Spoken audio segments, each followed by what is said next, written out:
Assalamualaikum warahmatullahi wabarakatuh. Perkenalkan, nama saya Aditya Winarto. 3 digit NIM terakhir saya 338. Kali ini saya akan menjelaskan tentang progres laporan mini project studi independen saya pada bulan Oktober, yang berjudul Rancang Bangun Dashboard Analitik untuk Visualisasi Performa Finansial Perbankan Indonesia Berbasis Indeks Info Bank 15 di tengah volatilitas ekonomi global. Studi kasusnya yaitu 2020 hingga 2024. Untuk progres sebelumnya, pada bulan September yaitu membuat script Python untuk mengunduh data, kemudian finalisasi data untuk proses EDA, membuat kode Python untuk cleaning data, dan untuk EDA. Untuk progres Oktober progres bulan Oktober yaitu melakukan EDA, menangani outlier, di mana penanganan outlier ini sebenarnya tidak perlu karena akan menghilangkan originalitas data karena dimanipulasi sehingga outlier tersebut hilang. Oleh karena itu, untuk menangani outlier ini tidak perlu dilakukan. Kemudian memvalidasi tipe data pada setiap kolom, di mana setiap kolom tersebut memiliki tipe data yang berbeda, seperti contoh kolom data, kolom tanggal ya. Kolom tanggal tersebut harus divalidasi dulu tipenya yang sesuai dengan tanggal. Kemudian untuk kolom harga seperti penutupan, pembukaan, dan tinggi rendah itu harus menggunakan tipe data float. Kemudian menambahkan kolom baru. Kolom baru ini digunakan untuk melakukan filter. Pada akhirnya kolom baru ini digunakan untuk filter yang nantinya akan digunakan pada Google Looker Studio. Yang selanjutnya yaitu melakukan data migration ke SQL, terus melakukan visualisasi awal pada Google Looker. Untuk hambatannya yaitu keterbatasan format visualisasi pada Google Looker, yang dimana format tersebut hanya beberapa yang bisa digunakan, yaitu line chart, bar chart, kemudian untuk card-nya yaitu KPI card, itu saja yang digunakan. Selain itu juga fiturnya menurut saya terlalu susah untuk digunakan karena tidak bisa menampilkan nilai real, hanya menampilkan nilai rata-rata, nilai total, dan lain-lain. Kemudian format tanggal yang ada pada dataset tidak terbaca oleh Google Looker, sehingga harus merubah kembali, mencocokkan agar data tanggal tersebut bisa dibaca oleh Google Looker, kemudian tidak kompatibel dengan versi SQL Server. Saya sudah mencoba menghubungkan SQL Server yang memang terhubung, namun datanya tidak bisa di-load karena perbedaan kompatibilitas terhadap SQL Server, yang dimana saya tidak bisa melakukan update SQL Server karena SQL Servernya ini gratis ya, sehingga tidak bisa, hanya administrasinya saja, administrator yang bisa melakukannya.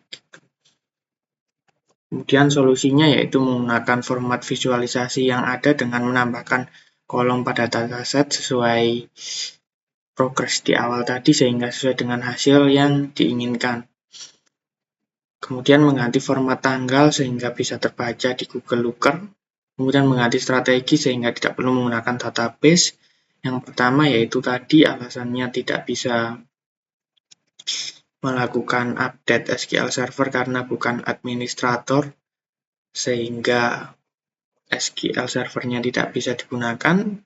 Selain itu mempertimbangkan juga terkait datanya yang tidak diupdate secara real time, sehingga menurut saya tidak perlu menggunakan server, sehingga langsung bisa menggunakan Google Spreadsheet untuk menyimpan datanya.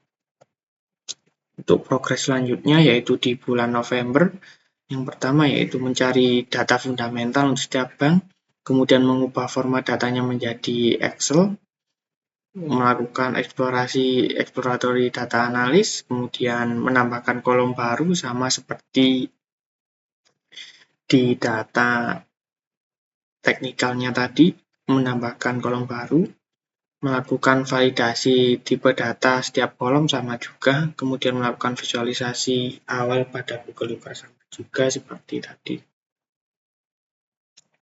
Baik, ini adalah gambaran dari dashboard yang pertama yaitu Global View.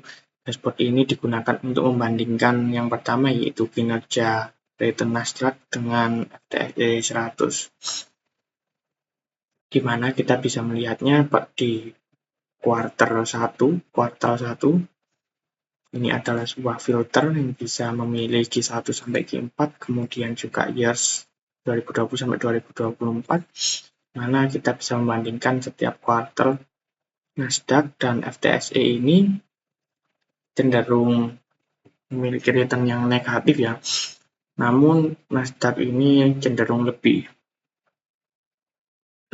sedikit lebih di atasnya karena FTSE minus 27, kemudian di sini terdapat rata-rata return setiap minggunya berdasarkan kuartal, di mana Q1 return Nasdaq minus dan FTSE juga ikut minus, mana kita bisa melihat weekly return Nasdaq ini setiap weeknya mengalami naik turunnya, di mana paling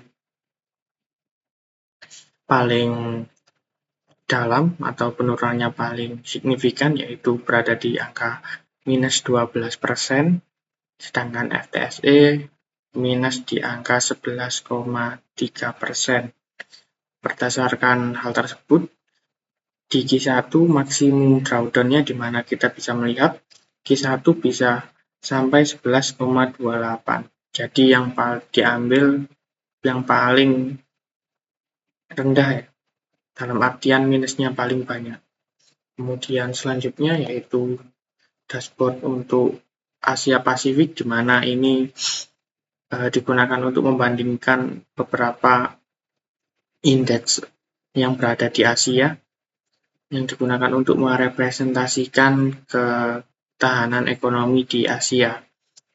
Saya mengambil yaitu HSI atau Hang Seng Index dengan IHSG kita. Kuarternya sama, filternya juga sama. Gimana kita bisa melihat HSI ini memiliki ketahanan yang lebih baik daripada IHSG untuk Q1. Namun tetap minus, ya terlihat minus rata-rata weekly di kuartal 1 minus, memiliki return minus, kemudian weekly return-nya HSI terendah yaitu minus 8%, sedangkan IHSG minus 14,5%. Untuk maksimum drawdown-nya yaitu di Q1 HSI minus 8% dan IHSG 14,52%. Untuk selanjutnya, ini adalah dashboard untuk nasional ekonomi, di mana kita visualisasikan untuk hubungan antara return IHSG dengan BI rate.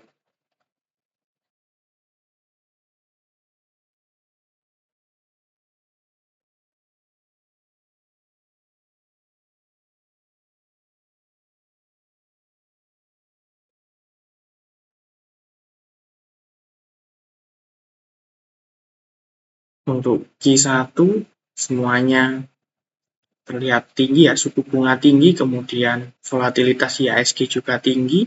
Dikarenakan apa?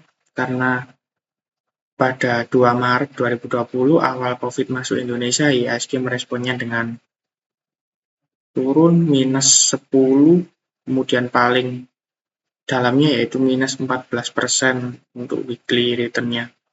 Kita bisa melihat Q1 volatilitasnya paling tinggi daripada kuartal-kuartal yang lain di tahun 2020 yaitu 5, 4,69. Untuk suku bunga Bank Indonesia pun tinggi di kuartal pertama ini.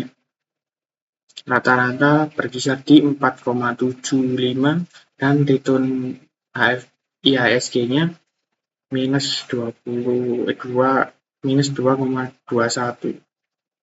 Untuk kumulatif return-nya di mana 2020 minus, kemudian 2021 naik 10% dan seterusnya. Untuk selanjutnya yaitu banking sector overview, di mana ini dashboard ini merepresentasikan kinerja bank secara umum ya berdasarkan annual return-nya. Terdiri dari beberapa bank yang dikelompokkan menjadi bank BUMN seperti Bank BJB, BNI, BRI, Mandiri, BTN, dan BSI. Kemudian ada yang bank swasta seperti BCA, Danamon, dan lain-lain. Ini adalah annual return-nya, jadi bisa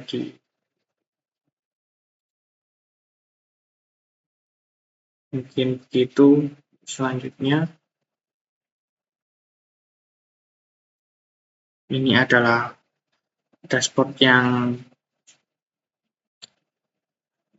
untuk performance review, di mana ini digunakan untuk melakukan analisis lebih dalam secara umum, di mana kita memiliki filter yaitu daftar banknya, kemudian years, dan kuartal, di mana kita membandingkan menggunakan IHSG sebagai pembandingnya setiap kuartalnya. Selain itu, kita bisa juga melakukan visualisasi pembanding setiap kuartal, di mana chart tersebut ya selaras dengan IHSG untuk bank Alubang ini. Untuk volatilitas, Alubang ini berada di atas IHSG, dalam artian berarti volatilitasnya lebih tinggi dari IHSG. Untuk average weekly-nya minus ya, karena memang Q1 sangat buruk, memiliki imbas sangat buruk kepada perekonomian Indonesia. Untuk maksimum drawdown-nya, kita bisa melihat drawdown-nya lebih tinggi, minus 23, sedangkan IHSG minus 14,5. Jika ingin mengganti, bisa ke Aladin, bisa ke BTPM. Nah, ini kenapa tidak ada datanya? Karena data Bank Aladin ini rilis di 2022 gitu. Jadi pada tahun 2020 belum ada Bank Aladin tersebut, sehingga tidak memiliki data gitu. Jika kita bisa menggantinya ke 2022 gitu. Mungkin itu saja yang bisa saya sampaikan terkait update dashboard dan progresnya untuk bulan Oktober ini. Saya akhiri. Wassalamualaikum warahmatullahi wabarakatuh.